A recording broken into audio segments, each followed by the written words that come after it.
dari kelompok 13 ingin memaparkan materi tentang perkembangan etika bisnis. Sebelum itu, kami ucapkan terima kasih kepada dosen pengampu, Prof. Dr. Haji Adi Sulati. Terima kasih juga kepada teman-teman kami yang sudah hadir. Sebelum itu, kami ingin memperkenalkan diri sendiri. Perkenalkan, nama saya Jian Fazia. Saya Junjunika. Saya Nazra Nisri Nautami. Etika bisnis. Etika bisnis merupakan cabang dari etika terapan yang berfokus pada penerapan prinsip moral dan nilai-nilai kemanusiaan dalam konteks kegiatan bisnis. Etika ini berfungsi sebagai pedoman bagi individu maupun organisasi dalam mengambil keputusan serta berperilaku secara bertanggung jawab. Menurut Institute of Business Ethics, etika bisnis adalah penerapan nilai-nilai etis pada perilaku, kebijakan, dan keputusan yang diambil oleh perusahaan dalam interaksinya dengan seluruh pemangku kepentingan termasuk pelanggan, karyawan, investor, pemerintah, dan masyarakat luas. Peran etika dalam bisnis. Etika dalam dunia bisnis merupakan aspek penting yang mengatur perilaku perusahaan dan individu di dalamnya agar tetap berada di dalam kerangka moral yang dapat diterima secara universal maupun lokal. Etika bisnis mencakup prinsip-prinsip seperti kejujuran, keadilan, tanggung jawab, sosial, dan transparansi yang harus diinternalisasi oleh perusahaan untuk menjaga keberlanjutan dan reputasi perusahaan. Secara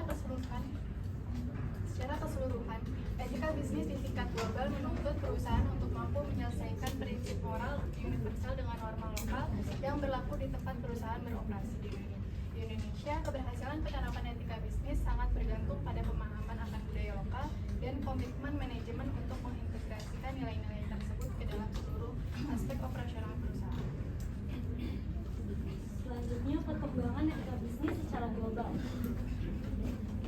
Etika bisnis di Amerika Serikat pada tahun 1970. Perkembangan etika bisnis secara global ditandai dengan lahirnya kesadaran formal di Amerika Serikat mengenai pentingnya integritas dalam dunia usaha. Etika mulai diajarkan di perguruan tinggi dan menjadi bagian dari kurikulum di berbagai program studi manajemen dan bisnis. Selain itu, diintegrasikan dalam sistem etika internal perusahaan melalui kode etik dan komite etika untuk mengawasi perilaku karyawan. Selanjutnya, penyebaran etika bisnis ke Eropa pada 1980-an. Pendekatan etika bisnis di Eropa lebih menekankan pada aspek keadilan sosial, keseimbangan kepentingan publik, dan perlindungan terhadap lingkungan hidup. Pemerintah dan lembaga-lembaga Uni Eropa secara aktif mendorong perusahaan untuk menjalankan bisnis secara bertanggung jawab melalui kebijakan dan regulasi yang ketat, termasuk dalam hal perlindungan hak-hak pekerja, anti-diskriminasi, dan pelestarian lingkungan. Selanjutnya, globalisasi etika bisnis pada 1990-an, yaitu standarisasi dan respon terhadap krisis. Etika bisnis berkembang menjadi isu global seiring dengan pesatnya globalisasi, kemajuan teknologi, dan meningkatnya tuntutan transparansi dari publik internasional. Standar besar seperti Enron mendorong lahirnya standar etika internasional seperti UN Global Compact, OECD Guidelines, dan ISO 26000. Standar ini mendorong perusahaan multinasional menerapkan praktik bisnis yang selaras dengan nilai-nilai universal seperti hak asasi manusia, anti korupsi, keadilan tenaga kerja, dan keberlanjutan lingkungan. Selanjutnya, perkembangan etika bisnis di Indonesia. Yang pertama, di era kolonial. Etika bisnis di masa kolonial Indonesia dipengaruhi nilai Eropa yang menekankan rasionalitas dan keuntungan tanpa memperhatikan aspek sosial dan lingkungan. Pekerja diperlakukan sebagai alat produksi dengan kondisi kerja buruk dan upah rendah serta banyak merusak lingkungan melalui pencemaran dan deforestasi. Kemudian di era kemerdekaan, etika bisnis mulai mempertimbangkan aspek sosial dan lingkungan. Nilai seperti kejujuran, integritas, dan keadilan ditekankan. Praktik bisnis menekankan kesetaraan tanpa diskriminasi, kepatuhan hukum, kesejahteraan karyawan, tanggung jawab sosial, kualitas produk, serta keseimbangan sumber daya manusia untuk meningkatkan daya saing. Kemudian selanjutnya di era Orde Baru, etika bisnis pada masa Orde Baru lebih banyak menekankan pada aspek efisiensi dan profitabilitas tanpa mempertimbangkan faktor sosial dan lingkungan. Perusahaan didorong untuk mematuhi regulasi, mendukung kepentingan nasional, serta berkontribusi pada kesejahteraan masyarakat melalui penciptaan lapangan kerja dan kegiatan sosial. Selanjutnya di era reformasi, etika bisnis berkembang dengan penekanan pada tanggung jawab sosial dan keberlanjutan. Nilai transparansi, akuntabilitas, dan keadilan semakin diutamakan. Perusahaan dituntut patuh hukum, terbuka terhadap publik, memperhatikan dampak sosial lingkungan, dan fokus pada pengembangan SDM untuk daya saing jangka panjang. Dan terakhir, di era digital, etika bisnis mengalami pergeseran signifikan seiring berkembangnya praktik usaha berbasis online. Perusahaan dituntut menjaga perlindungan data pribadi, keamanan cyber, dan transparansi informasi. Selain dari efisiensi teknologi, etika bisnis di era digital juga menekankan tanggung jawab sosial, keadilan, serta dampak keberlanjutan terhadap masyarakat luas. Selanjutnya, faktor yang mempengaruhi perkembangan etika bisnis. Yang pertama itu dari regulasi dan kepatuhan hukum. Regulasi menjadi dasar perilaku etika bisnis. Perusahaan harus mematuhi semua regulasi dan kepatuhan hukum yang berlaku ketika melakukan aktivitasnya. Kepatuhan terhadap hukum akan membantu mencegah praktik bisnis yang tidak etis. Kemudian yang kedua, tanggung jawab sosial. Tanggung jawab sosial perusahaan mencerminkan kesadaran perusahaan bahwa operasional bisnisnya dapat berdampak langsung maupun tidak langsung terhadap berbagai kelompok kepentingan seperti komunitas lokal, karyawan, dan lingkungan alam. Selanjutnya, kepemimpinan yang etis. Kepemimpinan yang etis menjadi katalisator dalam pembentukan nilai-nilai perusahaan yang berkelanjutan sekaligus mendorong terciptanya perilaku etis di seluruh budaya organisasi. Selanjutnya, budaya organisasi.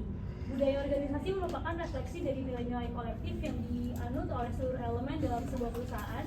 Budaya yang mendukung perilaku etis akan tercermin dalam kebijakan perusahaan yang adil, komunikasi yang terbuka, serta sistem yang menghargai integritas dan akuntabilitas. Yang terakhir, teknologi dan globalisasi.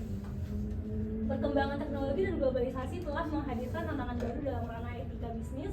Teknologi informasi memberikan kemudahan akses, efisiensi operasional, dan perluasan pasar. Namun dapat juga memunculkan isu-isu etika baru seperti privasi data, keamanan informasi, dan penggunaan algoritma secara adil. Selain itu, globalisasi menuntut perusahaan untuk mampu beradaptasi dengan standar etika lintas negara yang berbeda sekaligus mempertahankan konsistensi nilai-nilai inti perusahaan. Selanjutnya masuk ke contoh penerapan etika bisnis dalam praktik. Yang pertama itu jujur dalam iklan dan produk. Dengan menjelaskan kandungan, manfaat, dan potensi risiko produk secara akurat kepada konsumen, tidak menggunakan iklan yang menyesatkan. Yang kedua itu memperlakukan semua pihak secara setara dan tidak diskriminatif, seperti memberikan gaji, promosi, dan kesempatan pelatihan berdasarkan kinerja dan kualifikasi, bukan berdasarkan ras, gender, atau agama. Yang ketiga itu ada pengambilan keputusan yang bertanggung jawab, di mana seseorang manajer mengambil keputusan bisnis yang sulit, misalnya penutupan cabang. Yang keempat itu ada perusahaan memiliki kebijakan untuk menjaga kerahasiaan dan privasi data pelanggan, karyawan, dan investor agar tidak bocor atau disalahgunakan. Yang kelima itu ada menunjukkan sopan santun saat berkomunikasi dengan siapapun yang ada berhubungannya dengan bisnis Anda. Selanjutnya, tantangan dari penerapan etika bisnis. Tantangan pelaksanaan etika bisnis dalam bisnis yang berbasis teknologi informasi seiring dengan perkembangan, yaitu yang pertama ada tantangan pasar di era global. Globalisasi menciptakan apa yang disebut lingkungan vertikal, di mana setiap perusahaan harus selalu siap dalam bermain di kompetisi yang sangat ketat. Yang kedua itu ada tantangan perkembangan sikap dan tanggung jawab pribadi. Perkembangan teknologi yang cepat memberikan tantangan bagi penegakan etika dan nilai-nilai moral dalam diri seseorang individu dalam menjalankan kegiatan bisnis. Yang ketiga itu ada tantangan inovasi dan perubahan. Seringkali perubahan yang terjadi memberikan tekanan bagi masyarakat dan perusahaan untuk ikut menyesuaikan dengan perubahan tersebut. Selanjutnya ada peluang dari penerapan etika bisnis. Yang pertama itu peningkatan reputasi dan kepercayaan. Perusahaan yang beretika membangun kepercayaan yang kuat dengan pelanggan, mitra, dan investor yang merupakan kunci kesuksesan jangka panjang. Yang kedua itu keunggulan kompetitif jangka panjang. Ketika bisnis dalam menjadi diferensiator di pasar yang semakin sadar sosial, konsumen cenderung memilih perusahaan yang bertanggung jawab. Yang ketiga, loyalitas karyawan dan kinerja. Perlakuan yang adil dan lingkungan kerja yang etis meningkatkan moral, loyalitas, dan produktivitas karyawan. Yang keempat, ada kolaborasi dan jaringan bisnis yang lebih baik. Itu komitmen pada etika, kejujuran, dan rasa saling menghormati, memperkuat hubungan dengan mitra bisnis dan stakeholder. Selanjutnya kesimpulan, perkembangan etika bisnis pada masa ke masa menunjukkan peningkatan kesadaran dan komitmen perusahaan terhadap prinsip-prinsip moral dalam menjalankan kegiatan bisnis. Awalnya fokus utama etika bisnis berkisar pada kepatuhan terhadap hukum dan regulasi. Namun, seiring waktu kesadaran akan tanggung jawab sosial dan keberlanjutan semakin menjadi bagian dari praktik bisnis yang beretika. Perkembangan etika bisnis menunjukkan perjalanan menuju praktik bisnis yang tidak hanya mengedepankan keuntungan finansial, tetapi juga menanamkan nilai-nilai moral dan tanggung jawab sosial sebagai fondasi utama keberlangsungan dan keberhasilan jangka panjang.